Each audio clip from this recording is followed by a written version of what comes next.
Bonjour à tous et bienvenue. C'est un grand plaisir pour moi d'ouvrir cette 10e journée des sciences sociales, 10e pour la Fondation pour les sciences sociales et 5e pour moi.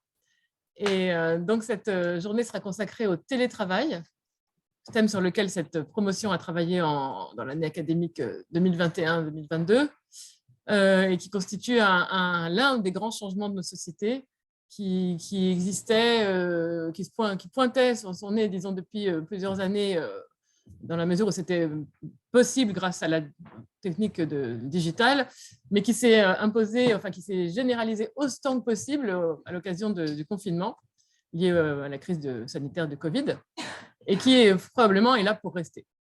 Donc, les salariés, le travail à distance a concerné entre un tiers et à peu près un tiers des salariés pendant la crise du Covid et pourrait concerner entre un tiers et la moitié des salariés des entreprises, selon les métiers pratiqués et les secteurs à l'avenir.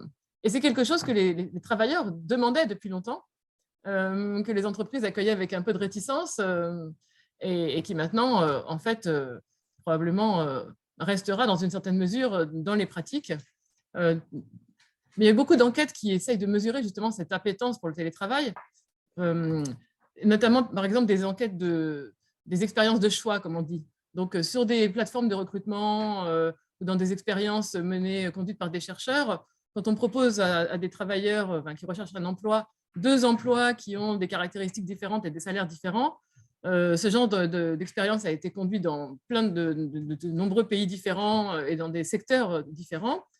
On voit qu'en fait, il y a une espèce de disposition à payer des travailleurs. Donc, ils sont prêts à renoncer à une partie de leur salaire qui varie entre 5 et parfois même 15% pour avoir la possibilité de télétravailler quelques jours par semaine, donc de travailler à distance, de ne pas se rendre sur les lieux de l'entreprise, ce qui leur offre plus de flexibilité et puis surtout leur permet d'économiser le temps de trajet, qui est le gros problème du travail sur site. Alors, donc, cet avantage, cette flexibilité semble un avantage qui fait que probablement ça va subsister. Maintenant, évidemment, ça pose de nombreux défis, parfois soulève quelques paradoxes lorsque ça s'applique à des secteurs où on n'attendait vraiment pas. Et donc, c'est l'objet de cette journée, c'est savoir comment, dans les différents domaines du travail, dans les différents secteurs et du point de vue des différents groupes de la population, cette pratique peut s'installer et quels problèmes ou quels avantages ça soulève. Alors, on va commencer par les défis. Donc, d'abord, les défis juridiques, puisque, en fin de compte, toute la législation qui protège les travailleurs contre les risques d'accidents, les risques psychosociaux en général, sont liés à l'organisation du travail dans un lieu et dans un certain temps. Alors évidemment, si les travailleurs sont désormais à domicile ou en tout cas en dehors des murs de l'entreprise, comment est-ce qu'on transpose toutes ces règles de protection? Et on parlait hier avec Céline Tessier de ce cas récent d'accident de travail dans la cuisine. Donc comment est-ce qu'on prévient ces accidents de travail? Et finalement, est-ce que la protection des travailleurs reste du domaine de la protection, de la prévention, ou est-ce que ça va devenir finalement plutôt des mesures après coup ex post? Et du point de vue des défis, donc je parle de la première session, on aura également la présentation ou la discussion par Malo Mokafami, sociologue, sur les conséquences réelles du télétravail sur ceux qui le pratiquent. Bon, a priori, on sait que du point de vue du bien-être au travail, on travaille également sur ce sujet, on peut s'attendre à des effets finalement assez différents, des effets positifs parce que le télétravail permet la flexibilité, plus d'autonomie par exemple, mais des effets éventuellement négatifs parce que les liens sociaux se distendent, on est plus loin du centre de décision de l'entreprise. Mais donc, c'est ce que Malo Mokafami montrera de manière empirique sur la base d'une enquête conduite, enfin une enquête Trakov, les leçons ambiguës finalement que posent les défis du télétravail du point de vue du bien-être des salariés. Ensuite, on passera à une session un peu optimiste, enfin en majorité optimiste, avec la présentation de Jérôme Mergueux, qui est économiste, qui nous montrera que le télétravail, on a souvent soupçonné de pouvoir faire échapper les travailleurs à la surveillance, au contrôle et d'avoir des impacts négatifs sur la productivité. Mais en réalité, il y a des secteurs entiers de l'économie digitale qui, par exemple, sur le modèle de l'encyclopédie Wikipédia, s'organisent spontanément, sans hiérarchie, de manière complètement horizontale, de manière de collaboration en ligne, et que c'est loin d'être néfaste à la productivité et qu'éventuellement, on pourrait imaginer que des entreprises classiques soient hybridées un peu par ces modèles de collaboration, de la collaboration comme ça, libre et à distance. Une autre étude qui a été réalisée pendant le Covid par Muriel Epstein, qui est chercheuse en sciences de l'éducation, montre comment les enseignants se sont adaptés à la période du Covid. Et malgré toutes les difficultés qu'on connaît, elle montre que ça a un peu accéléré la modernisation de cette profession, où les enseignants ont commencé à collaborer, à produire un travail plus collectif grâce aux outils comme WhatsApp, tout simplement. Et puis aussi avec les étudiants, avec les élèves, des méthodes de pédagogie plus actives et plus circulantes. Donc, un message encourageant. Et puis, alors, la troisième contribution est moins univoque, parce que là, elle parle d'un sujet qu'on n'aurait pas imaginé, donc le tourisme en ligne, qui s'est développé pendant le Covid, où des touristes à domicile s'étaient mis en contact avec des guides situés dans des espaces très lointains, grâce à des visioconférences ou à des vidéos enregistrées, pour visiter des lieux, donc voilà, soit en temps réel avec le guide qui se promène avec sa caméra, soit des conférences, des visites. Voilà. Et donc ça, c'est un travail de plateforme, donc ça pose, à la fois, ça crée des opportunités pour les guides qui ne pouvaient pas faire autrement à l'époque, ça crée un accès à un certain type de tourisme que peut-être les gens ne pourraient pas se permettre, mais d'un autre côté, ça évidemment change les conditions de travail de ces guides, puisqu'on connaît les problèmes du travail sur les plateformes, les conditions de travail parfois précaires pour ces gens-là. Et alors, ensuite, juste avant la dernière session du matin, on reviendra sur la question un peu c'est les questions soulevées peut-être par Malo Mokafami, en faisant un focus sur la question du télétravail et du genre. En fait, a priori, quand on pensait au télétravail avant l'expérience du Covid, on soupçonnait souvent, enfin les chercheurs soupçonnaient ou espéraient souvent que le télétravail pourrait être particulièrement favorable aux femmes, parce que ça leur permettrait de concilier deux aspects de leur vie, à savoir le travail rémunéré et les charges de la vie familiale et des soins aux enfants. Donc, le fait de pouvoir travailler à domicile leur permettrait de mieux s'organiser plus librement et donc, et même pour certaines, tout simplement, de pouvoir travailler. Donc, l'offre de travail des femmes pourrait augmenter grâce à ce dispositif. Bon, à l'expérience, avec le recul, c'est plutôt le contraire.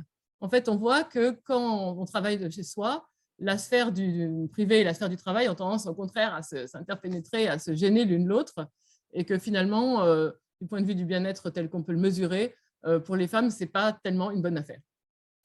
Donc, là, on a 3 études qui abordent ce sujet de manière différente de ce que je viens de dire.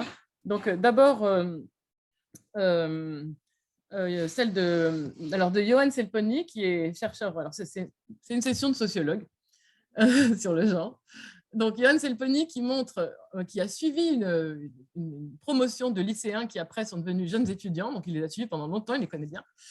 Et donc, il nous montre comment, plein de choses en fait, mais notamment comment les différences entre filles et garçons, ils ont 18 ans, on peut les appeler comme ça, se font sentir au moment du confinement. Et notamment, il y a cet exemple d'une famille où Julie, donc une lycéenne devenue étudiante, finalement se retrouve à prendre en charge toute la vie familiale et notamment la cuisine, puisque ses 2 parents travaillent encore sur site et son frère lycéen, lui, n'est pas du tout concerné par le problème.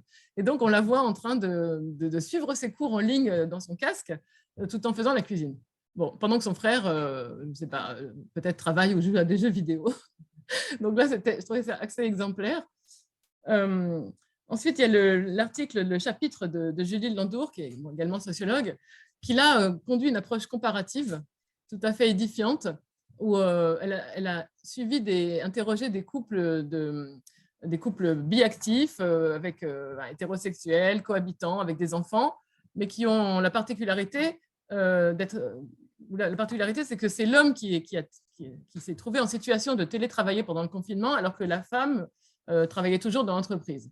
Et donc, ces couples sont situés en Suède, en Suisse et en France. Alors, comment s'organise la vie familiale, l'organisation, la répartition des tâches pendant cette expérience? Alors, en France, l'homme télétravaille, il télétravaille, il travaille. Donc, il travaille et finalement, ça ne change pas tellement son implication, je caricature, dans la prise en charge des tâches familiales, domestiques aux enfants. En Suisse, l'homme est à la maison, donc il prend plus en charge les tâches qui sont liées, donc il consacre une plus grande partie de son temps à ces activités, mais la femme reste orchestratrice de tout ça. Et en Suède, l'homme, puisqu'il est à la maison, devient vraiment le grand organisateur. Il va jusqu'à se défaire de toutes les aides externes qui étaient dans le foyer, babysitter, femme de ménage, etc. Et il endosse à la fois la responsabilité et l'organisation de ces tâches. Donc là, ce qui est vraiment intéressant, c'est qu'on voit que finalement, cette différenciation des activités, des emplois du temps, des implications des hommes et des femmes dans les différentes sphères de la vie ne vient pas que de l'entreprise, mais en fait vient au moins, ou peut-être vient, de la famille, puisque les mêmes modes d'organisation, les mêmes changements organisationnels dans l'entreprise sont répercutés complètement différemment sur la spécialisation, l'emploi du temps des hommes et des femmes, selon la culture de genre, on pourrait dire, de ces différents pays. Et puis, donc, après, il y a le chapitre de Gabriel Schutz, qui vient exactement en contrepoint, pas en contradiction, mais en contrepoint. Donc, on voit l'autre côté du tableau, c'est-à-dire qu'est-ce qui se passe dans l'entreprise avec le télétravail. Donc, elle montre que dans les deux institutions publiques qu'elle a étudiées, les femmes et les hommes n'occupent pas les mêmes tâches. Majoritairement, il y a une sorte de ségrégation professionnelle et ça a un rapport après avec l'accès et l'image du télétravail pour ces différentes personnes. Quand on est dans des tâches d'exécution, souvent en présence, c'est souvent le cas des femmes, le télétravail est souvent mal perçu et perçu comme peu désirable par les collaborateurs et donc l'accès est plus difficile. Alors que quand on est dans des tâches d'organisation, de cadre à des niveaux hiérarchiques plus élevés, le télétravail semble être juste un prolongement de l'autonomie naturelle de gens qui s'auto-organisent. Et donc finalement, à la fois l'accès, l'image, la valorisation, etc. Du télétravail est complètement différente pour les hommes et pour les femmes parce qu'il y a une ségrégation professionnelle, c'est-à-dire qu'il y a une répartition différente des hommes et des femmes dans les différents statuts et dans les différents postes au sein de l'organisation. Donc là, on voit que ça vient quand même aussi du travail. Enfin, on ne sait pas si cette différente ségrégation professionnelle ne vient pas déjà des rôles… tout ça fait ce qu'on appelle, nous, un équilibre, c'est-à-dire que les femmes, les hommes anticipent dès le début les places qu'ils vont occuper et les fonctions qu'ils vont endosser et puis choisissent après leurs études, leur travail, etc. en fonction de ça. Donc, on voit que tout ça est un équilibre et que les institutions, bien sûr, jouent un rôle important et qu'après, on en voit les effets dans l'entreprise et dans la famille. Et puis après le déjeuner, on aura donc une séance sur le télétravail dans les domaines de la politique. Alors d'abord, la présentation de Delphine Deschaux-Duttard sur le basculement dans le télétravail d'un domaine où vraiment on ne l'attendrait pas du tout, qui sont les relations diplomatiques et militaires. Par essence, quand on y pense, des relations qui reposent énormément sur la négociation, l'informel, la connaissance, la création de liens de confiance justement par les interactions fréquentes et puis le secret. Alors évidemment, il y a toujours eu des techniques de cryptage, etc., mais c'est quand même plus facile si on ne met pas une information formalisée à disposition de gens qui voudraient éventuellement y accéder. Et donc, elle montre que malgré tout, finalement, le basculement s'est fait de manière assez réussie, probablement parce que dans ces domaines du secteur de l'armée et des relations diplomatiques, il y a une culture de crise qui fait qu'on s'adapte autant que possible. Le chapitre aussi de Jonathan Chibois montre le travail parlementaire, le télétravail à l'Assemblée nationale. Alors là, il y a toujours eu du travail à distance en un sens, puisque les parlementaires qui ne sont pas parisiens, quand ils sont à l'Assemblée nationale, ils sont à distance de leur circonscription, et inversement. Et là, on inverse la relation à distance, puisque c'est à distance du Parlement qu'on se trouve maintenant. Donc, demain, c'est un peu la même chose. Comment est-ce qu'on discute? Comment est-ce qu'on s'accorde? Comment est-ce qu'on aboutit à un consensus quand on ne peut plus se parler dans le couloir? Et donc, ce que montre Jonathan Chibois, c'est que bon, ça se fait quand même, mais ces deux contributions montrent que vraiment l'interaction à distance avec les outils de visioconférence rigidifie énormément les interactions. On ne peut pas se couper la parole, on peut pas, il faut attendre, il y a des silences, le son parfois est intermittent.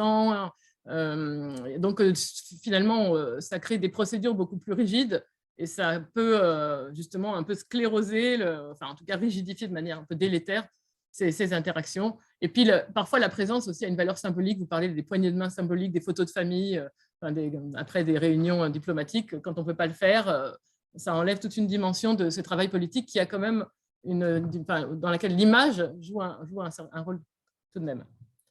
Et puis le dernier chapitre de Tristan Haute, qui se demande si, avec la distance, la relation entre les travailleurs et les syndicats vont être distendues ou voire disparaître. Et il montre que pendant le Covid, en fait, ça n'a pas été le cas, à part pour vraiment les tout nouveaux travailleurs qui, eux, ne connaissaient même pas éventuellement leurs représentants et puis dont on ne connaissait pas inversement les adresses e-mail, enfin des problèmes techniques de communication, c'est un peu contingent. Et que malgré tout, quand il y a eu des problèmes importants à résoudre, les gens ont toujours trouvé le chemin de leur syndicat. Donc là aussi, c'est une note plutôt réconfortante sur la manière d'adopter le télétravail dans nos pratiques. Bon, je m'arrête là. Évidemment, c'était une promotion qui a eu le mérite de travailler sur un sujet vraiment très récent, en fait, puisque c'était en 2021-2022, le confinement, c'est en 2020. Donc, malgré tout, malgré ce travail vraiment tout à fait dans l'actualité, je trouve ces contributions sont porteuses de leçons qui ont une généralité assez forte et qui encore, même encore, maintenant, sont tout à fait parlantes. Et je vais m'arrêter là